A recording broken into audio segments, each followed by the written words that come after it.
boys and girls, from me, Henry, and Nipper. Now, before we start tonight's story, don't you think Nipper looks beautiful in her birthday dress and tiara? A lovely silver headpiece with insert rubies and diamonds. She's wearing a smashing multicoloured dress and purple matching booties. Now, are we all snuggled in then? Shall we begin? Tonight's story is about a little girl who becomes a princess, Cinderella. Nipper's favourite story. Ooh, so that is why Nipper is wearing her pretty outfit, fit for a princess, and her tiara. Okay. Once upon a time, there lived a noble gentleman who had one dear little daughter. Poor child. Her own kind mother was dead, and her father, who loved her very dearly, was afraid that his little girl was sometimes lonely. So he married a grand lady who had 2 daughters of her own, and who he thought would be kind and good to his little one. But no sooner did the stepmother enter her new home than she began to show her true character. Her stepdaughter was so much prettier and much more sweeter than her own children that she was exceptionally jealous of her and gave her all the hard work in the house to do, while the 2 proud sisters spent their time at pleasant parties and entertainments. The only pleasure the poor child had was to spend her evenings sitting in the chimney corner, resting her weary limbs, and for this reason her sister mockingly nicknamed her Cinderella. The sisters' fine clothes made Cinderella feel shabby, but in her little torn frock and ragged shoes, she was 1,000 times more lovely than what they were. Now, it chanced the king's son gave a grand ball. A ball's a dance where everybody dances, to which he invited all the lords and ladies in the country. And amongst the rest, Cinderella's 2 sisters were asked. Oh, how pleased and excited they were the invitations arrived. For days on end they could talk of nothing but the clothes that they should wear and the grand folk they'd be hoping to meet at the ball. Well, at last the great day arrived. Cinderella was kept running about from early till late, decking the sisters in their dresses and attire for the grand ball. Don't you wish you were going to the ball, said one of them. Indeed I do, sighed the poor little maid. The sisters burst out laughing. A pretty spectacle you will be, they said, very rudely. Go back to your cinders, they are fit and company for your rags. Then stepping carefully into their carriage, so that they might not crush their fine clothes, they drove away to the ball. Oh, poor cinders. Cinderella went back to her chimney corner and tried not to feel envious, but the tears were gathering her pretty little eyes and trickled down her sorrowful little face. What are you crying for, child? Cried a silvery voice. Cinderella stared, startled, and raised her eyes. Who could it be? Then in a moment she knew it was her fairy godmother. I did so want, began Cinderella. Then her sobs stopped. To go to the ball, finished the grandmother. Cinderella nodded. Well, leave off crying, be a good girl, and you shall go. Oh, how lovely. Now run quickly into the garden and bring me the largest pumpkin you can find. Cinderella could not imagine how a pumpkin could help her to go to the ball, but her only thought was to obey her grandmother. In a few moments she was back again with a splendid pumpkin. Her grandmother scooped out the inside, one touch of the wand, and the pumpkin was a golden quash. lined with white satin. "Now, godchild, quick, the mousetrap from the pantry." "Here it is, godmother," said Cinderella breathlessly. One by one, 6 fat sleek mice passed through the trap door. As each appeared, a touch of the wand transferred it into a cream-coloured horse, fit for a queen. "Now, Cinderella, can you find me a coachman?" "There is a large grey rat in the rat trap. Would he do, godmother?" "Run and fetch him, child, and then I can judge."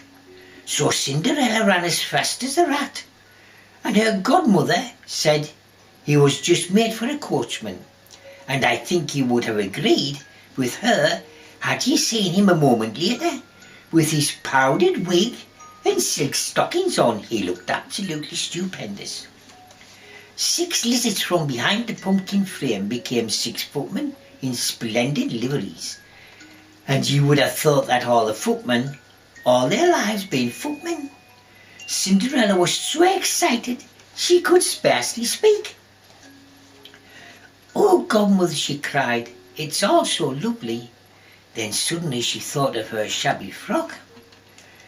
"This is my white muslin," she said wistfully.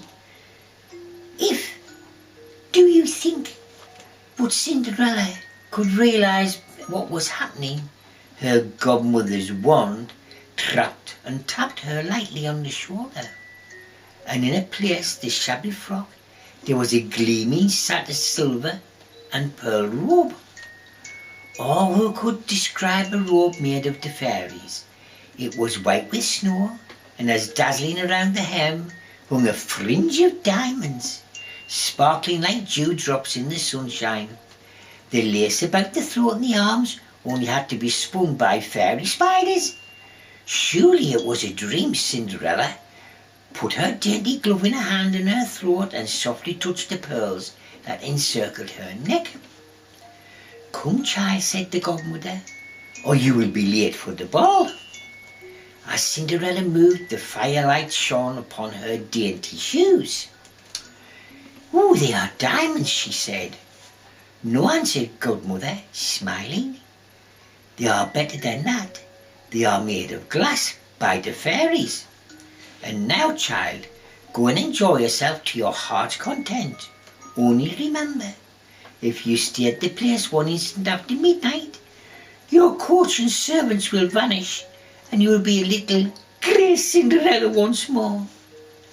A few moments later the coach dashed into the royal courtyard. The door was flung open and Cinderella alighted. As she walked slowly up the richly carpeted staircase, there was a murmur of admiration, and the king's son hastened to meet her.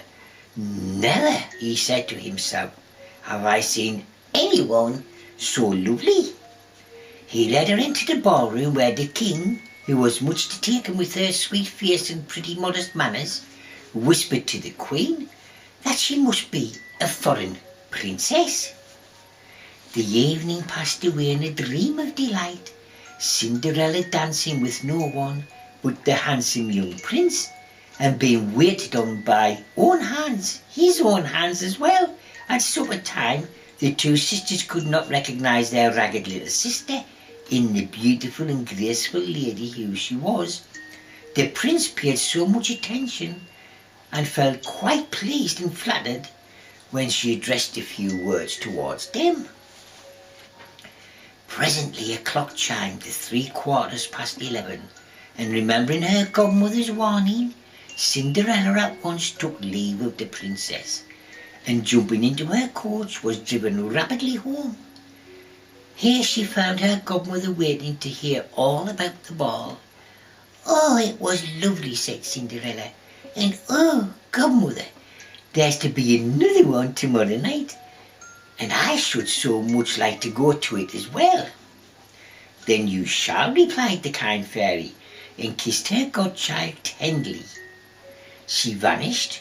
When the sisters returned from the ball, they found a sleepy little maiden sitting in the chimney corner waiting for them. "Oh, how late you are," cried Cinderella, yawning. "Are you not very tired?" "No, not in the least," they answered, and they told her what a beautiful, delightful ball it had been, and how the loveliest princess in the world would have been there, and had spoken to them and admired their pretty dresses. "Who was she?" asked Cinderella very slyly. "That we cannot say," answered the sisters. "She would not tell her name, although the prince begged her to do so on bended knees." "Dear sister," said Cinderella, "I too should like to see this beautiful princess. Will you lend me your old yellow gown, that I may go to the ball tomorrow with you?" "What!" cried her sister angrily. "Lend you one of my dresses to a little cinder maid? Don't talk nonsense, child." The next night the sisters were more particular than ever about their attire, but at last they were dressed, and as soon as their carriage had driven away, the godmother appeared once more. She touched her godchild with her wand, and in a moment she was arrayed in a beautiful dress that seemed as though it had been woven on moonbeams and sunshines. So radiantly did it gleam and shimmer, she put her arms around her godmother's neck and kissed and thanked her. "Goodbye, child, enjoy yourself. But whatever you do, remember to leave the ball before the clock strikes 12. The godmother said, and Cinderella promised. But a few hours flew by so happily and so swiftly that Cinderella forgot her promise, until she happened to look at a clock and saw that it was on the stroke of 12. With a cry of alarm she fled the room, dropping in haste one of her little glass slippers. But with the sound of the clock strokes in her ear, she dared not wait to pick it up. The prince hurried after her in alarm, but when he reached the entrance hall, the beautiful princess had vanished, and there was no one to be seen but a forlorn little beggar girl maid, creeping away into the darkness. Poor little Cinderella! She hurried home through the dark streets, weary and overwhelmed with shame. The fire was out when she arrived home, and there was no godmother waiting to receive her, but she sat down in the chimney corner and waited for her sister's return. When they came in, they would speak of nothing but the wonderful things that had happened at the ball. The beautiful princess had been there again, they said, but had disappeared just as the clock struck 12. And although the prince had searched everywhere for her, he'd been unable to find her. He was quite beside himself with grief, said the eldest sister, for there is no doubt he hopes to make her his bride. Cinderella listened in silence to all they had to say, and slipped her hand into her pocket. She felt that one of the remaining glass slippers was safe, for it was the only thing of all her grand apparel that remained with her. On the following morning there was a great noise of trumpets and drums, and a procession passed through the town, at the head of which rode the king's son.